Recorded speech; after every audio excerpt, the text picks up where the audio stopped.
पूर्ण संख्याओं में ऋणात्मक संख्याओं को शामिल करने पर जो समूह बनता है उसे पूर्णांक संख्या कहते हैं। ऋणात्मक संख्याएं और पूर्ण संख्याएं पूर्णांक संख्याएं कहलाती हैं। ठीक, बीच में होता जीरो और जीरो के दाहिने तरफ क्या होती है प्लस वाली, बाएं तरफ माइनस वाली।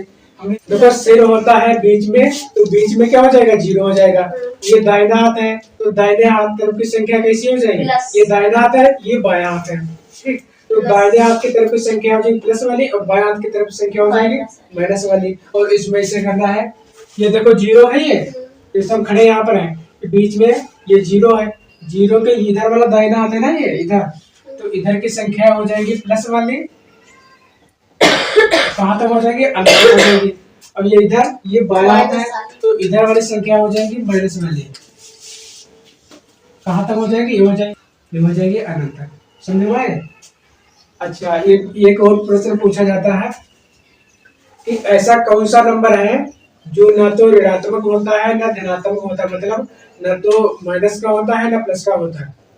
कौन सा? एक नहीं, जीरो होता है। एक क्या, एक को तो लिख सकते हैं, हाँ। अगर पूछे कि ऐसा कौन सा नंबर है या ऐसी कौन सी संख्या है जो न तो भाज्य न भाज्य, तो कौन सी होगी?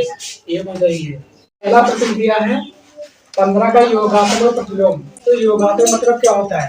योगात्मक मतलब होता है कि मैं चिन्ह बदल देना है। यहाँ पर 15 दिया है प्लस का, तो इसका योगात्मक प्रतिलोम हो जाएगा माइनस का 15 हो जाएगा ये। अगला प्रश्न दिया है 20/3 का गुणात्मक प्रतिलोम। तो गुणात्मक प्रतिलोम में क्या होता है? गुणात्मक प्रतिलोम में होता है उल्टा। यहाँ पर लिखा है 20/3, तो यहाँ पर हो जाएगा 3/20 हो जाएगा ये। इतना है समझ में? आप देखो अगला प्रश्न दिया है 3 का गुणात्मक प्रतिलोम। तो 3 को ले सकते हैं 3/1, तो 3/1 का फिर गुणात्मक प्रतिलोम हो जाएगा 1/3। अब ये वाला देख लो इसमें। अगला प्रश्न दिया है 2 और 3 के बीच की संख्या। तो 2 और 3 के बीच की संख्या निकालना है।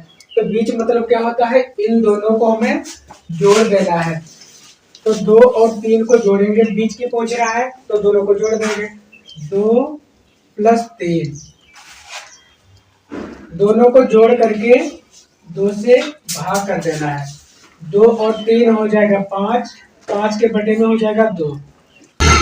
जब हम 5 को भाग करेंगे 2 से, 2 दूना 4, एक आया है, एक बचा है, एक बचा यहाँ पर लगा देंगे पॉइंट, बढ़ जाएगा 0। 2 पंचे 10, 2.5। तो बीच की संख्या आई है 2.5। इतना समझ में आए? अगला प्रश्न दिया है 4/2 और 5/2 के बीच की संख्या, बीच की निकालना है। तो इसमें भी वही करना है, बीच की निकालना। तो यहाँ पर लिखेंगे 4/2 प्लस 5/2, इनके बटे में बीच की निकालना है। तो दोनों को जोड़ करके 2 से भाग करेंगे। अब यहाँ पर देखो इनके हर में कितना 2 दिया है तो 2 लिख लेंगे। 4 5 हो जाएगा 9। अब बटे में कितना है 2 है, 2 बटे में मतलब भाग में 2 है, तो इसको हम लिख सकते हैं 9/2 लिखा है। यहाँ पर लिखा है भाग करना है 2 से, तो 2 को हम लिख सकते हैं 2/1। अब हम लिखेंगे 9/2, भाग का उल्टा होता है गुणा, और इसको पलट देंगे हो जाएगा 1/2। अब इनके गुणा करा तो 9 के गुणा करेंगे 1 बार तो हो जाएगा 9, और 2 के गुणा करेंगे 2 बार तो हो जाएगा 4। ये आंसर आ गया। तो यहीं पर कैसे करना है, यहीं पर देखो 9/2 लिखा है, 2 सिंगल लिखा है, इसके बटन कुछ तो नहीं थे, तो क्या करो 2 के गुणा सीधे इसके करा दो, 2 को इसके हर में लिख दो, यहाँ पर गुणे में। देखो यहाँ पर लिखा है 9 लिखा है, 9/2 लिखा है, ये 9/2, यहाँ पर 2 लिखा है, इसके बटन कुछ तो लिखा नहीं है, तो इसके गुणा करा देंगे 2 से, तो हो जाएगा 9/4। वही तो आंसर आया है।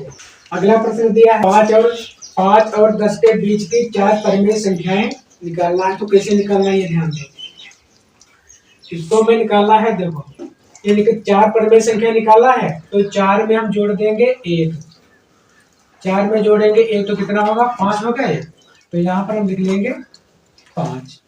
अब लिखो इसको 5 है ये 5, इसको हम ले सकते हैं 5/1 लिख सकते हैं इसको, और इसको ले सकते हैं 10/2। 10 बटे इसको हम लिख सकते हैं 1। अब क्या करेंगे, यहाँ देखो 5 आया है, 5 5 क्या करेंगे, दोनों में अंश और हर में गुणा करा देंगे। 5 की गुणा कराएंगे यहाँ पर और 5 की गुणा कराएंगे यहाँ पर, और यहाँ पर भी कराएंगे 5 से गुणा कराएंगे, और यहाँ पर भी कराएंगे 5 से गुणा। अब 5 और 5 की गुणा हो जाएगी, 5 और 5 की गुणा हो जाएगी 25 बटे, यहाँ पर लिखेंगे 5, और इधर हो जाएगा 10 बटे 50। 50 बटे में कितना हो जाएगा, 5 हो जाएगा। ये इतना समझ में आए। अब निकालना क्या है, इनके बीच की 5 परमेय संख्या निकालना है। तो देखो इधर, यहाँ पर देखो बीच की निकालना है। तो बीच मतलब क्या होता है, जिसने देखो यहाँ पर पूछा कि बीच की निकालना है, तो हमें इसको नहीं गिनना है, छोड़ो, न इसको गिनना है न इसको गिनना है। मतलब 5 के अगली वाली संख्या लेना है और 10 के पहले की संख्या लेना है, ठीक है। तो यहाँ पर निकालेंगे 25 और 50 के बीच की। तो 25 में नहीं लेना है, 25 के बाद में क्या आता है, 26 आता है। तो लिखेंगे यहाँ पर 26 बटे में कितना होगा, 5, ये की हो गई। तो 24 के बाद में क्या आता है, 27, 27 बटे में हो जाएगा 5, फिर कितना होगा 28 बटे 5, फिर 29 बटे 5, फिर 30 बटे 5। इसी तरीके से निकाल सकते संख्या और भी निकल आएंगी। समझ में आ रही है। बटे वाला दिया है 5 बटे, इससे 2 दिया है, और दिया है 6 बटे 2 दिया है। इसके बीच की संख्या निकालना है और 5 निकालना है। तो क्या करेंगे, इसमें जोड़ेंगे, कितना हो जाएगा, 6 हो जाएगा ये। अब 6 से क्या करेंगे, इन दोनों में गुणा करा दो। वो तो आंसर में तो पहले से दिया है, तो इसकी गुणा करा देंगे 6 से, और इसकी गुणा करा देंगे 6 से, इसकी गुणा हो जाएगी 6 से, इसकी गुणा हो जाएगी 6 से। तो कितना होगा, 6 पंचे 30 बटे 12 हो जाएगा। यहाँ पर हो जाएगा 36 बटे 12 हो जाएगा ये। अब बीच की संख्या निकाल लो, कितना होगा, 31 हो जाएगा। 31 बटे 12 हो जाएगा, फिर 32 बटे 12 हो जाएगा, फिर 33 बटे 12 हो जाएगा, फिर 34 बटे 12 हो जाएगा, फिर 35 बटे। समझे भाई, इस तरीके से निकालना। तो 0.0000008 का घनमूल निकालना है इसका। तो पहले ये देखो, अगर ऑब्जेक्टिव में आ जाए मतलब बहुविकल्पी में, तो इसको तुरंत कैसे लगाना है, पहले तुरंत अब आता है, बाद में डिटेल में बताते हैं। ये दिया है 0.1 2 3 4 5, 5 बार 0 दिया, फिर 8 दिया है। इसका निकालना है घनमूल। घनमूल में क्या होता है, घनमूल में होता है 3 का जोड़ा बनता है। इसमें 6 अंक दिए हैं। अब घनमूल में क्या होता है, 3 का जोड़ा बनता है, तो 3 से इसको भाग कर दो, कितना है, 2 या है 2। तो इसमें जो जो इसका घनमूल आएगा वह आएगा 2 अंकों में, फिर 2 अंकों में आएगा ये। तो 8 का कितना होता है घनमूल, 2 होता है। तो यहाँ पर हम लिखेंगे 2, बाकी तो 0 दिए हैं, तो हमें करना है 2 अंकों में। तो यहाँ पर लगा दो 0, एक पॉइंट लगा देंगे, बस ये आ गया इसका आंसर आ गया। पाई का मान होता है 22 बटे 7। पाई क्या होती है ये, अगर पूछे कि पाई का मान होता है 22 बटे 7। अच्छा बता, जो पाई है, पाई परमेय संख्या है या अपरमेय है?